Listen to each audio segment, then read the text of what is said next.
I didn't grow up wanting to be a coroner. No kid does, I guess, really. I actually wanted to be a doctor, but since I didn't have the grades for medical school and I still wanted to turn my love of anatomy into a career, I decided being a coroner was my best bet. Now, for those that are unaware of what a coroner does, I'll just break it down Barney style. Whenever someone dies, and we aren't super duper sure how they died, it's my job to take a look under the hood, as we say, and figure it out. I used to work in the city, and for quite a while too, but I feel like a man in my line of work can only work in a city for so long before he either quits, moves elsewhere, or loses his mind completely. Me, I decided to move elsewhere, somewhere quiet and calm, which is how I ended up in Polson, Montana. It's a pretty little town on the edge of a bay, and with just 5,000 people living here, it's considerably quieter than my previous home of almost 4 million. Now back there, it wouldn't be out of the ordinary for me to complete 3 or 4 post-mortems in a 24-hour period. Now, I'm lucky if I see maybe 3 or 4 a year. And as you can probably imagine, that suits me just fine considering that I only took a minor salary hit. But then I guess, ironically, it's here that I performed the most memorable autopsy of my entire career. And it's one of those that's memorable for all the wrong reasons and why I sent you the story. Now one morning, I got a call from a deputy sheriff to tell me that a young girl had passed away. And from the moment I heard his voice, I knew that this one was going to be different. She'd been found the previous night, wandering on the 35 in her bare feet. The driver that spotted her turned around to see if she needed any help, and found a young girl on death's door. She looked terrible, starved and beaten, and was mumbling all kinds of gibberish till she eventually passed out. The driver tried to keep her awake and talking, and then when he realized that she was probably slipping away, he even tried performing CPR. But unfortunately, the poor thing passed away before the emergency crews could get to her. Naturally, the sheriff's department wanted to know exactly what killed her. But more importantly, they wanted to know if I thought that there was also a who element to it, as in, was it a tragic accident, or was it murder? But when the girl's body arrived at my office, I found that there were many more questions to be asked, and some very frightening ones too. And when it came time for the autopsy, the forensic pathologist I work with agreed that he'd never seen anything like it. At 5'7", the girl appeared to be in her late teens or early 20s, but she didn't weigh an ounce over 70 pounds. She was also this very sick shade of yellow, which indicated liver and kidney failure, but that wasn't even the half of it. She'd quite clearly been starved, and her body was so heavily covered in burns and scars that it seemed her abuse had been almost systematic. Like someone had been trying to slowly disfigure her, one patch of flesh at a time. We discovered the girl's eyes had actually been gouged out, and that her finger and toenails appeared to have been completely and deliberately removed. There was also evidence someone had tried to either torture or sterilize her by piercing her abdomen with some hot wires or needles. The technicians collected swabs and samples, and then the pathologist proceeded to cut that old distinctive Y shape into the chest of the deceased. And the effects of her starvation were evidence of the girl's organs, yet bizarrely we found quite a sizable amount of partially digested organic material in her lower digestive tract. Now, this, along with samples of her blood and spinal fluids, was tested at our on-site laboratory, and what our technicians found was truly shocking. The contents of the girl's stomach turned out to be a mix of 2 very distinct varieties of fungi, fly agaric and the suitably named death cap. Now, the death cap needs no introduction, as I'm sure you know. It does what its name suggests. Some might say that fly agaric is also suitably named because while ingesting it won't make you fly, it does have intense hallucinogenic effects on those who use it. The implications of its presence terrified us. And when it came to writing up the post-mortem, we almost didn't want to believe our own conclusions. Judging from the bruises around her wrists, ankles, and neck, someone had kept the girl prisoner, and the level of starvation suggested this had been for a considerable amount of time. During this period, she had been systemically tortured and maimed by someone exceptionally sadistic. Then, once she was hungry enough to eat just about anything put in front of her, the girl's captor fed her a fatal mix of mushrooms and just let her go. Even if she was still in possession of her sight, we judged the girl was far too weak to have mounted any kind of serious escape attempt. So either something inconceivable occurred and she wandered free from captivity, or her captor deliberately set her free. She spent her final hours wandering through the woods in what must have been complete confusion and unimaginable agony. It was the single most horrifying postmortem I've ever had the displeasure of overseeing, but it raised the question, just who the hell was evil enough to inflict such an ordeal on an innocent young woman? Once our examination was complete and the final report written up, the girl's body was transported to a local funeral home.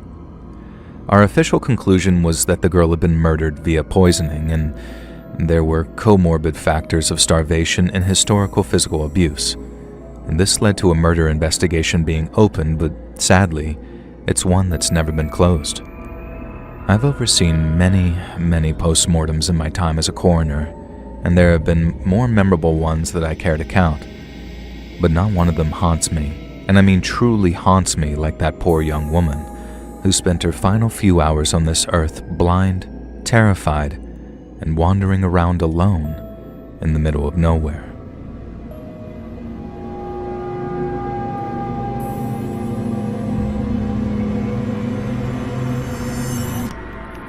Ever since I can remember, I've always been into post-apocalyptic movies and TV shows. That's no exaggeration either. The first movie I ever remember watching was a Peter Graves one from the 70s called Where Have All the People Gone? It's about a mysterious natural disaster, a solar flash that turns like 90% of people into ash and leaves everyone else to wander this deserted, dead landscape. If I watched it nowadays, I'd probably think it was pretty lame, but back then, it was the coolest thing I'd ever seen. I mean, Mad Max was awesome too, but the idea of people disappearing seemed like it'd be sort of strangely peaceful. Now cut to about 15 years later, and I don't have to look far to understand my fascination with abandoned places. And throughout the summer of 1996, me and my buddy Stan started ticking off as many Texas ghost towns as we possibly could. We visited Mesquite over in Borden County, and then we hit up Best and Reagan and Langley over in Valverde. We'd walk around, take pictures, drink a few beers, and then drive back home once we were back under the limit again. And you might think once you've seen one abandoned town, you've seen them all, but that couldn't be any further from the truth. Each one has something unique to offer. It's just that sometimes that thing isn't always good. So after Langley, me and Stan started looking up other places to visit. It wasn't easy back then. We didn't have access to the internet to just look these things up. So when Stan found a place, he called me up excited as hell and told me all about a little place called Lobo. Apparently water was found in the area back in the mid-1800s, and it became a watering hole for pioneers heading west. A railroad depot was established a few years later under the designation Lobo because of all the wolves that roamed around the area, and that's how the town got its name. By the late 20s, the town had almost 30 permanent residents, but more than 100 railroad workers that were stationed around the depot too. There was a hotel, a general store, and a bunch of other businesses. And then came the earthquake. Well, 2 earthquakes, and then the wells ran dry. Stan said that, and he swore this was no word of a lie, a guy called William Christ bought the whole place in the 60s. He opened up a general store and a gas station in the hopes of reviving the place and offered discounted rents to anyone who'd come live there. But then, weirdly enough, there was a weird kind of crime wave around Lobo, and then a bunch of Bill Christ businesses all burned down one night, and he abandoned the place. That was 1991, meaning by 1996 the place had been abandoned for 5 years. But unlike a lot of other places, almost every building in Lobo was still standing. In fact, I'd say it was the most complete abandoned town we'd ever visited, and the closest I'd ever been to recreating the stuff I saw in Where Have All the People Gone. As you can imagine, I was absolutely over the moon, and so was Stan. It was like we'd walked straight onto the set of some post-apocalyptic survival movie. But little did we know, it was about to become part horror movie too. Because after walking around for no more than a few minutes, me and Stan had heard a sudden scream. It might sound dumb, but at the time, I looked at him and asked if he'd set it up. Like he'd, paid someone to stop by and scare the crap out of me by unleashing some blood-curdling scream. But I turned to him, and the look of fear on his face told me all I needed to know. Since we'd heard Lobo was popular with urbex enthusiasts, some people who also appreciate abandoned places, we figured some other group had run into trouble, some obviously painful trouble by the sounds of things. So we did what we'd want anyone else to do if that was us in that situation, which was run to help. We ran in the direction of the screams, then as we got closer, we heard the sound of someone else cursing. I don't know about Stan, but I thought it sounded like whoever he was with trying to calm him down. He'd fallen, broken his leg, and his buddies telling him to keep quiet so he can concentrate. But it wasn't that at all. Stan yelled out, "Hang on, we're coming." At which point the person screaming started yelling, "Please help me," and all sorts of stuff. And we heard the other voice again too, and right away, I realized that we might have misjudged the situation. Something didn't sound right about the way that he was talking, but I could barely hear him over the screams. So I also didn't stop running because both me and Stan were still under the impression someone needed help. Well, they did. There was just no way that we could save them because the people making him scream found me and Stan before we could find the person needing saving. We didn't see the guy, we just saw some 6-foot monster wearing gloves and a crowbar, and then another guy, smaller, yelling at the bigger guy to get us. Now we turned on our heels and then sprinted all the way back to the car with that huge guy on our tail.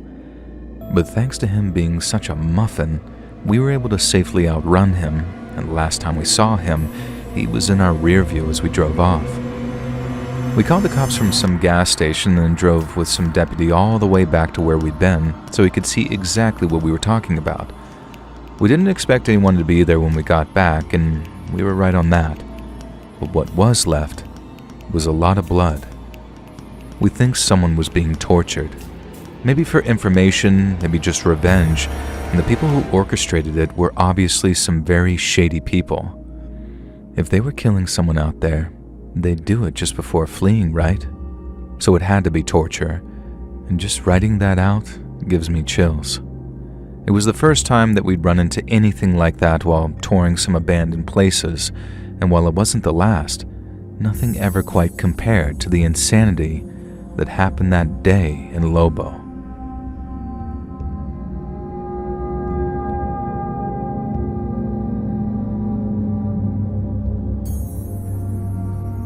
You might find this a very unusual submission, but I think it's one that you and your viewers might enjoy, and while I'd prefer to remain anonymous, I can assure you that it's actually genuine.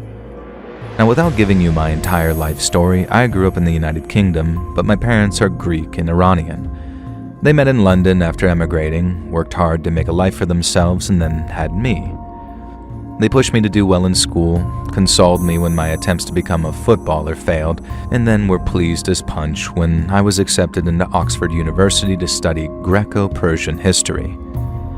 Dad liked the idea of me staying in academia. Mom agreed, but thought that I should study medicine. Yet not long after I graduated, I got a letter from an institution known as the Government Communications Headquarters, who invited me to attend a job interview. Now, to the untrained ear, Government Communications HQ might sound rather boring, but let me assure you, it is not. That's because GCHQ is responsible for providing signals and intelligence to the government and armed forces of the United Kingdom. It was first established after the First World War, then during the Second, it worked on breaking German Enigma codes out of Bletchley Park in Buckinghamshire. Now, getting hired by them didn't make me some glorified IT guy. It made me, for all intents and purposes, a spy. And I later found out that I'd been headhunted by the recruitment team while I was at university, partially because of my academic and sporting performance, but mainly for my language skills. I spoke a little bit of Greek, but my mom's side of the family were very involved when I was a kid, so while I wasn't completely fluent in Farsi, I knew much more than most about Persian language and culture and could easily pass as Iranian. And this made me an ideal candidate to spy on the Islamic Republic. So for the first 18 months of my career, I trained for that. But then, on a sunny afternoon, UK time, in September of 2001, 19 hijackers changed the course of history, as you know. And after the towers fell, and W told New York how the world was about to hear them, my department's focus shifted from Iran to Afghanistan. But seeing as the two countries have very similar languages, in Dari and Farsi, it made me a highly rated asset, and one that was itching to be deployed. Now, less than 2 weeks after the attacks, I was sitting in a briefing room going over the details of the assignment that I'd been given. London to Cyprus, Cyprus to Turkmenistan, and then from there, I'd transformed myself from a British civil servant to an Iranian journalist before taking a taxi over the border into Afghanistan. Now, my destination was the ancient city of Herat, where I'd gather intelligence on Taliban morale and troop numbers prior to what was undoubtedly going to be an American-led invasion. While in Herat, I learned that many Taliban fighters had been sent to the mountains around 30 miles southeast of the city. There, they were digging in, stockpiling munitions, and preparing to resist coalition forces. So, that's where I went. I was advised to hire a guide to escort me through the wilderness and towards the mountains. I didn't want to get lost, but neither did I want to attract too much attention to myself. So I hitched a ride to a small village within 2 days' walk of the mountains, then did just that. Walked. Getting up into those mountains made for the toughest hike of my life. Then following one particularly grueling climb, I was relieved to see a gently sloping valley that led deeper into the mountains. It was beautiful in its way, like a little slice of Shangri-La. But as I looked around, I suddenly spotted 2 men standing on a ridge some distance behind me. They were little more than specks all the way up there, but I could tell that they were watching me, and I remember thinking to myself, I'd be in a terrible spot of bother if one of those chaps had a rifle. As I walked further and further away from them, and the valley stayed nice and quiet, I started to relax. I started thinking that they were just 2 curious shepherds. But no sooner had that thought entered my head, the first bullet struck the rocks about 50 meters away from me. It was terrifying, impossible to put words into in a way, and I've never felt anything like it. There was nothing ahead of me but open ground, so all I could do was run as fast as I could and hope the gunman was just some goon with an AK and not an expert marksman, because if he was, I was dead. And the first bullet landed about 50 meters away in a spray of dust and gravel, but when the second hit, it was even closer. It landed no more than 20 meters ahead of me after whizzing over my head. And the next was closer still, landing just within arm's reach. But by then, I had made it to a grouping of large rocks that I could bound between to put something solid between me and those bullets. And eventually I was faced with a stretch of open ground leading up to a gentle ridge, and I waited to see if another shot came, and then when I was met with only silence, I ran for the ridge, praying the gunman had given up and wasn't just reloading. But no more bullets were fired. It was a relief to be on the other side of the ridge, knowing I was totally out of sight, but I knew that I still wasn't safe. The gunman and his pal could be pursuing me, or there could be additional assailants waiting ahead. And with no choice, I pushed on as fast as I could until I suddenly spotted a plume of smoke rising in the distance. It wasn't until I got much closer that I realized that it was a tea house, and that was another huge relief, because with the sun beginning to set, it was an ideal place to bed down for the night. Most Afghan tea houses serve tea and simple meals, but many feature side rooms or second floors that function as guest houses. Guests are packed into one large room with nothing but a mat to sleep on, so it's not exactly the Ritz, but they serve as a wholesome shelter for travelers during the longer, colder nights and when the passes are blocked by winter snows. I drew some stairs after making my way inside, but after the owner rather loudly asked where I was from, my cover story seemed to lessen the tension. There was a clear interest in me, but I was left to eat and drink in peace. After a few hours of nursing cups of tea and talking with fellow travelers, I approached the tea house's owner regarding accommodation for the night. I was directed to a back room where, just as I expected, several other men sat on their sleeping mats, which were placed around the room. The walls were bare, the floor was covered in a mosaic of carpets, and there was a large silver tea set in the middle of the room. But what really grabbed my attention was the Kalashnikov that sat in one man's lap. Some of the men seemed to recognize me from the tea house's main room and greeted me before telling the others who I was, or rather, who I wasn't. I ran with my cover and began asking their thoughts on Al-Qaeda, the United States, Osama bin Laden, while writing notes in Farsi shorthand on a notepad. They bought my story wholesale, and in line with Afghan hospitality customs, they promised to do their utmost to look after me during my stay. But then, after one of them asked me how my stay in Afghanistan had been, I couldn't help but mention the unfortunate shooting incident which had occurred earlier that day. Some of the men tutted and shook their heads, muttering "Badmashi," which means like criminals or gangsters.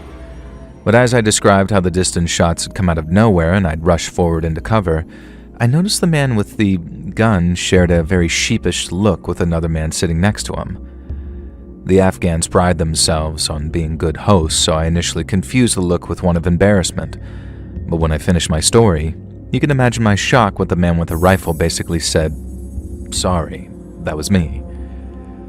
He did it in a very long-winded, very Afghan way, with a "I shot at someone today, but it couldn't have been you," becoming "It might have been you," and ending with "It was probably you, and I'm sorry." And to understand how surreal this was for me, you have to understand the manner in which this man was apologizing to me. If I almost killed a man, if I almost orphaned his children and widowed his wife, I'd beg his forgiveness. Not just because he could quite easily have me imprisoned, but because I'd have robbed him of his most precious possession, his life. But that is a very Western mindset, because there are places in the world where human life is not nearly so highly valuable. And so when I say that the man apologized to me in a way that you might do after bumping someone's trolley in a supermarket, I say it sincerely. To him, his shots didn't hit me because God didn't let them. If I was favored by God, then I must be all right. But why shoot at me in the first place? And when I asked the man, he said that it was for two reasons. The first being that I was quite obviously a foreigner.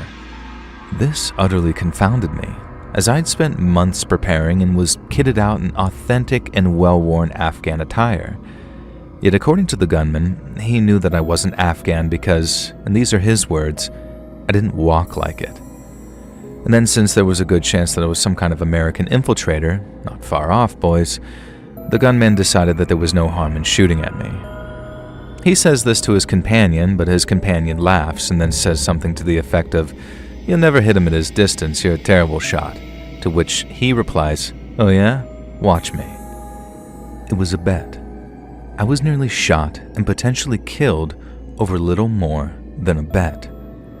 The perpetrators were deeply apologetic and claimed that they'd never have shot me if they'd known that I was an Iranian Muslim. But it was still a very strange and very bitter pill to swallow that I'd nearly been killed to prevent a man losing face. And it was also a reminder that if they found out who I really was, I'd be in a hell of a lot of trouble. So instead of showing what I really felt, which was a mix of terror and relief, I acted calm as you like and told them God obviously had a plan for me. And both men were very pleased by my veneer of fatalism. But it was just that, a cover, as deep down I was more frightened than I'd ever been in my entire life. Yet thanks to my training, I'd learned not to show it. The group and I talked until the wee small hours of the morning, and I made notes on anything and everything pertinent. The two men even offered to walk me further up the mountains so I could reach Taliban positions in safety, but I departed before the call to dawn prayers while everyone was still asleep. I reached the Taliban positions, conducted a few interviews with their lieutenants and commanders, and all without having my cover even close to being blown. And then just a few weeks later, American B-52s were dropping bombs on them, all based on my intelligence reports. and I sometimes think about that tea house and I hope it survived the American bombing. One day, God willing, I can go back there and be a traveler under some very different circumstances.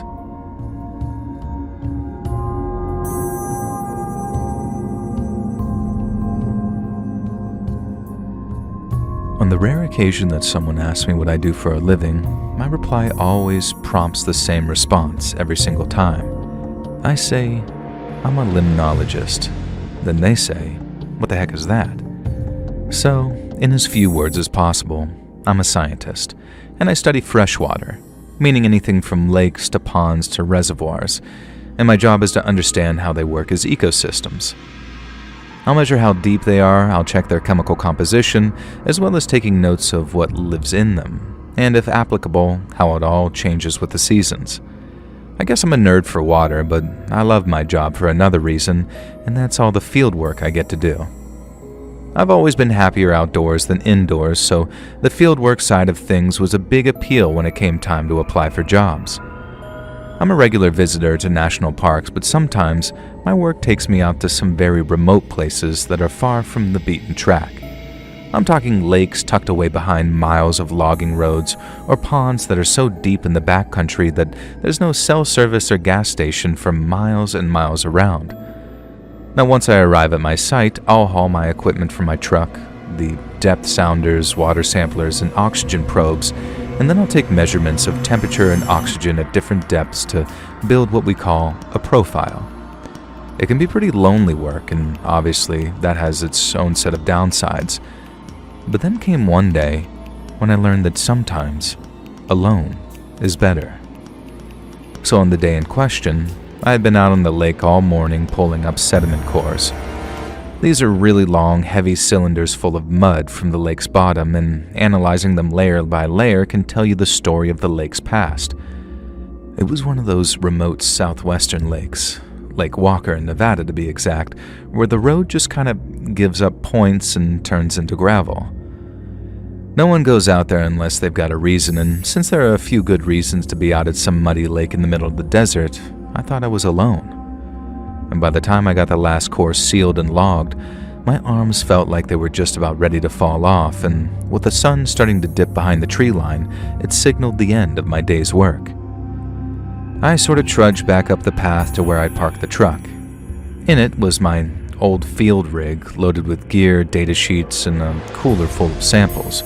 It was expensive gear too, so much so that it'd be cheaper to replace me than it would be my equipment. And so you can imagine my horror when I finally spotted my truck and saw that the driver's side window had been smashed in. I ran, convinced that some meth head had stolen tens of thousands of dollars worth of specialist equipment, and I could already see him flipping it for a few $100 and then smoking or injecting months of work into his lungs or veins. And then by the time I was terminated from my job, denied what I believed was my life's purpose, he'd already be robbing his next victim. I was catastrophizing, I suppose, these hypotheticals, panic-stricken at the idea of all that work amounting to nothing. But while I found a heck of a lot of glass all over the seats, there was nothing missing. In fact, rather than steal from me, whoever broke my window had only added things, not taken them away. Because underneath the windshield wiper, pinned in place by the plastic, was a torn scrap of cardboard on which was written, "We left you a gift." And by all estimates, my window had been broken by the fist-sized rock which now lay on the passenger's seat, and looking at it, I figured that was my gift. I distinctly remember being terrified that someone was about to step out of the nearby tree line, someone who'd been watching and waiting to give me more of their gifts. But thankfully there was no one. And then after sweeping all the broken glass from off my seat, I started on the long drive back to the dirt road that'd take me toward the highway. By the time I was moving again, I'd calmed down a little, but by then I was also just mad. I mean, who the hell sees a stranger's truck parked in the middle of nowhere and their first thought is, I'm gonna smash it? I figured it was probably just some dumb teenagers, bodies of men, the minds of children, with mile-wide cruel streaks to boot. And then as I considered the probability of the cops being able to catch them, I felt something moving against my leg. I thought maybe a fly might have gotten into the truck, so I sort of just jerked my leg a little to get it off of me. But the feeling didn't stop, and I realized that whatever it was way bigger than any fly. I then remember taking my eyes off the road and looking down at my leg, and that's when I saw what was crawling up it, and my heart nearly stopped in my chest. It was a bark scorpion, one of the most venomous in all of North America. That was my gift, not the rock, and despite my education and IQ, I hadn't realized until it was way too late. Every instinct told me to slam on the brakes and jump out, and try to bat it off my leg, but I was doing 60 down some winding road with one with no shoulder to speak of. I just remember gripping the wheel so hard that my hands hurt afterwards as I forced myself to breathe, and when they say that time slows down in those sorts of situations, I didn't know how true that really was until those moments. Each second stretched out like a rubber band as I watched that scorpion slowly crawl up my leg, and as each one slipped by, I watched the scorpion edge closer and closer to my groin. I managed to ease off the gas, signal and roll to a stop on a narrow gravel turnout. My heart felt like it was going to explode in my chest as I shifted into park, and then I unbuckled my seatbelt, opened my doors smoothly and slowly as I could. I stepped out one leg at a time, and then after raising the fabric from off the skin of my thigh, so as if it sort of stung it would penetrate my skin, I began to shake my pants till the scorpion fell and hit the ground. I practically jumped back into my truck and slammed the door again, but when I did, I was hit by this wave of relief and spent the next few minutes with my head in my hands. I don't think that I've ever been so terrified in all my life, and to this day, I struggle to think of a time where I felt more panic-stricken. It wasn't even so much the scorpion, because while people have died after being stung by bark scorpions, those deaths are very rare. It was the idea of trying to keep my car on the road when my legs felt numb and I went into convulsions. Then if another truck or car drove by, and I might as well have finished that day in several more pieces than I started. I told the guys back at the office about what happened. I needed no encouragement to file a police report because God knows I didn't want whoever left that scorpion in my car to get away with it. But I also knew that there was a very slim chance anything would come out of it, so I wasn't surprised when months turned into a year and I didn't hear back from the cops in Nevada. To this day, I sometimes catch myself wondering who the hell would do something like that and why, but I think deep down, I know. My grandpa used to say some folks were born with the devil in them, and while I have a more scientific explanation, it doesn't make it any less digestible. Some people are just bad, and there's nothing anyone can do about it.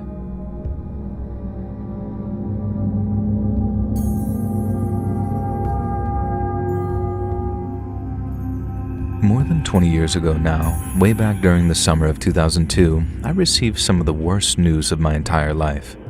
My favorite aunt, Jamie, who I'd been very close with after Mom died when I was young, had suddenly and tragically passed away.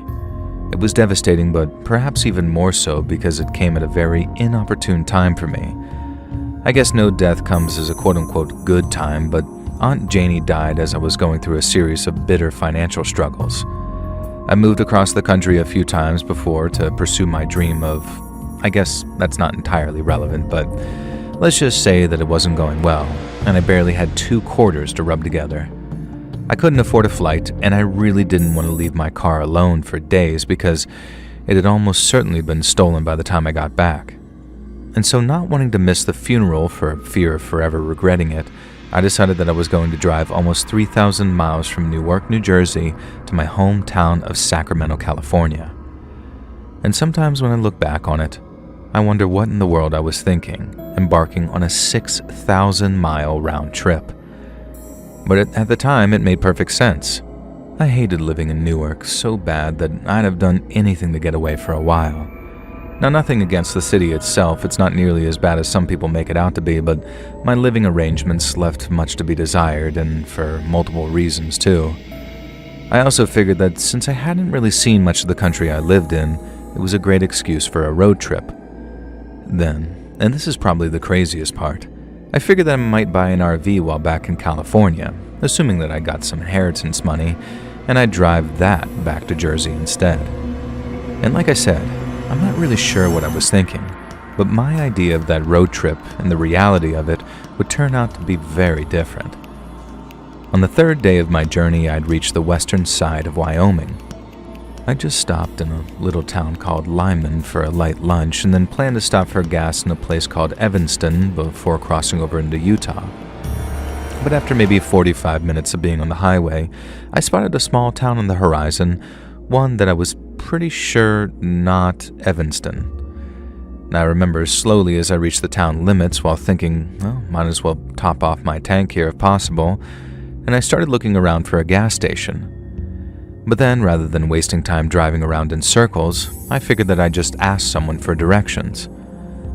The place had an old-timey vibe about it, and a bunch of stores had signs that looked like they were in Swedish or maybe German. And then aside from a couple of rundown houses, it was honestly picturesque. People looked friendly, it had that wholesome small-town feel to it, so I didn't think twice about rolling down my window and asking a passerby for some pointers. Now, the first person I spotted was a middle-aged woman walking along the sidewalk carrying a few shopping bags. Now, I called out to her, and she walked over to my window, and then after a nice welcoming to the town, she told me that the gas station was almost smack bang in the middle of things, not far from town square. I thanked her and told her how pretty her town was, and she said that I was welcome, but then as I was driving off, she did something very out of the ordinary. She pointed her fist at me, with her index and pinky fingers raised, and then said what sounded like thin and gangly. She said it with a smile, and then turned her back and walked off. So at the time I figured it was little more than just like some harmless idiosyncrasy. And I also figured that I hadn't heard her correctly because there was no way that she said thin and gangly. It had to be something else. But then, what was up with that sort of devil horns rock gesture she made too? And as I drove toward the town square, I figured that I was probably just overthinking things. Maybe she had arthritis and couldn't make a whole fist while pointing. And then, whatever she said, the smile on her face suggested it probably wasn't mean or rude or whatever. And so with that in mind, I continued on towards the town square and the gas station. When I arrived, the gas station's pumps looked like they were from the 60s, and a smiling attendant had to walk out from the station to give me advice on how to use them. He was friendly about it, but he clearly took a great deal of amusement in seeing a millennial like me struggling to use something so outdated. Now, once I was done, I walked inside to pay him. I made a little small talk as I took my change, realizing that I hadn't seen any signage outside of town, so I didn't know what it was called. And the guy kind of chuckled, shook his head, and said, "Damned kids." But he never mentioned the town's name as he went back to reading his paper. I figured he probably wasn't the conversational type, so I just thanked him and turned and began walking back to my car. But as I did, I heard that weird phrase spoken a second time. Now, from behind me, I thought I heard the attendant say, "From thin and gangly." And he said it in the same way as you'd tell someone, "See you later." Now, I then said back, "Sorry, what did you say?" But not in a sort of confrontational or demanding way. I was just sure to stay as courteous as I could. But instead of explaining himself, the guy simply said it a second time. Only that time, he said it so slowly that I could hear exactly what he was saying. "Von hinnen gangen." He didn't just repeat himself, though. He said it aggressively, almost like it was a warning. And if it was a warning, it was one that I didn't need to be given twice. I walked straight back out to my car, intent on getting the hell out of town. Something weird was going on, and I suddenly felt very unwelcome. When I stopped at some lights at the edge of the town square, I noticed someone gesturing to me from the sidewalk off to my left. He was waving gently and had a smile on his face, but by then I was so wary that I wasn't convinced his intentions were pure. I waved back cautiously, and then he started moving his fist in a circle as if to say, "Roll your window down." I didn't roll it down completely. Like I said, I was still kind of wary, but as soon as he saw the gap in the glass, he started pointing at me with his index and pinky finger, just like that lady did before yelling out, "Von hinnen gangen." I rolled my window up again, wondering what the hell I was thinking and rolling it down a little. The lights were still on red, so I had to just sit there and keep calm till they turned green. But in the meantime, the guy kept on yelling that weird phrase at me as loud as he could, and that wasn't even the weirdest part. There were people walking past him, a lot of them too, but they were either completely ignoring the guy, like he was sort of invisible or something, or they just sort of looked on and smiled at his outbursts, while some of them were even laughing to themselves as they passed. I was actually kind of dumbstruck for a second, so as the guy yelling started walking towards my window, all I could do was watch him and wonder if he was crazy or if something else was happening, something I couldn't explain so easily. But when he slammed his fist into my window, I was dragged out of that dumbstruck stupor. I began yelling at him to get the hell away from my car, but as I did, the car behind started honking since the lights had turned green. I just drove. And I'd have broken the speed limit if I wasn't certain that I'd end up getting pulled over by some weird cop who'd do who knows what, probably after yelling that weird phrase at me. And I know that's probably what you're thinking at this point. Like, why not call the cops or drive to the town's sheriff's office or police department?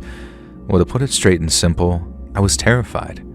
The last thing I wanted to do was hang out in a place that was just so bizarrely hostile, so I tried to flee.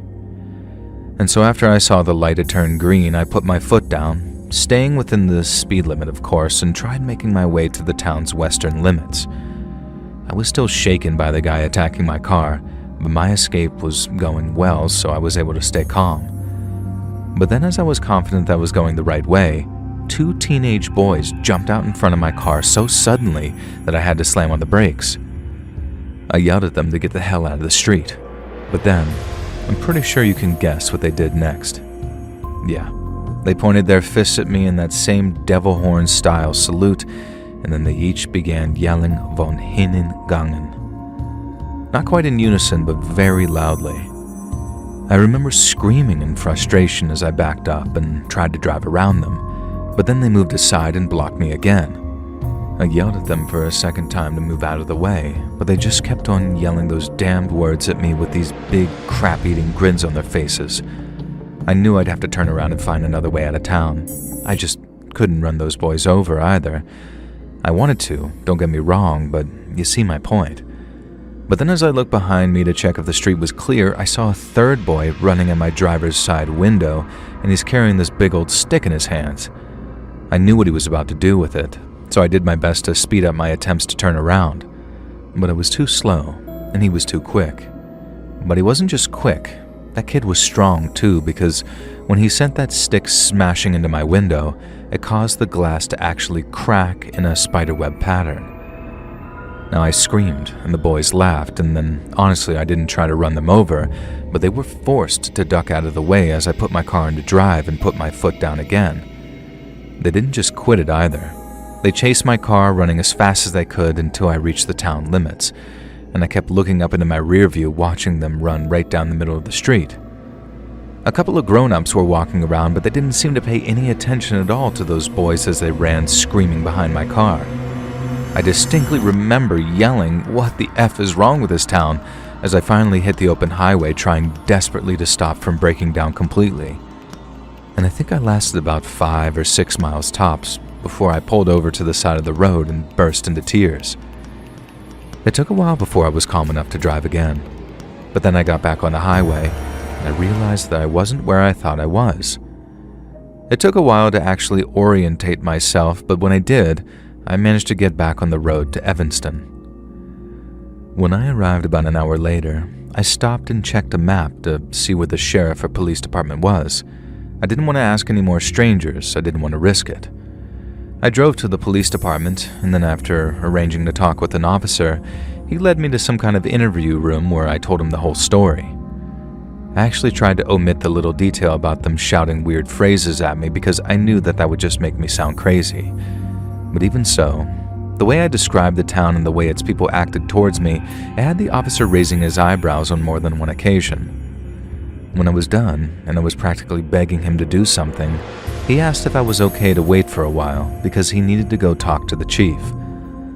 I got ready to wait for a while, because stuff like that nearly always takes an annoyingly long amount of time, at least in my experience. But then no more than 5 minutes went by before the chief appeared in the department's waiting area and asked if he could speak with me. Now, I could tell just from the way he greeted me that it wasn't going to be good news, but hearing it was surreal to say the least. The chief said I wasn't the first person to fall afoul to what he called Germantown, and I probably wouldn't be the last either, because hating and shunning outsiders was practically a proud old tradition over there. And I told him about the weird phrase they've been yelling, the von hinnen gangen, which turned out to be some sort of archaic German way of saying, "get the hell out of here," as well as the attacks. The chief said that I was lucky not to get worse, because he'd known folks to need medical treatment after accidentally driving through there. Germantown wasn't the place's actual name, its occupants called it something else.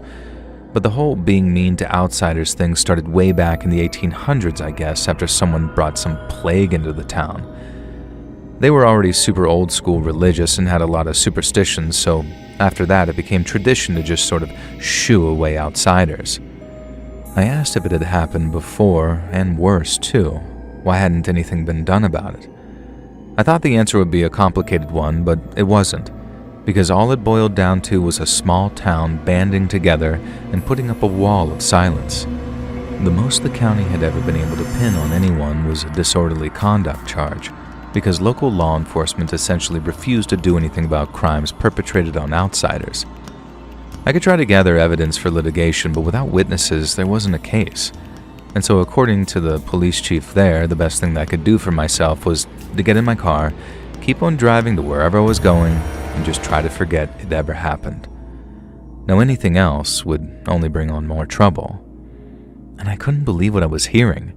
I mean, call me naive, but I thought that there was a common law in this country that meant that people couldn't just get away with stuff like that. But obviously I was wrong. The chief said everyone in Evanston always avoided Germantown like the plague, or if they did drive through it, they made damned sure not to do so with a low gas gauge, and they never, ever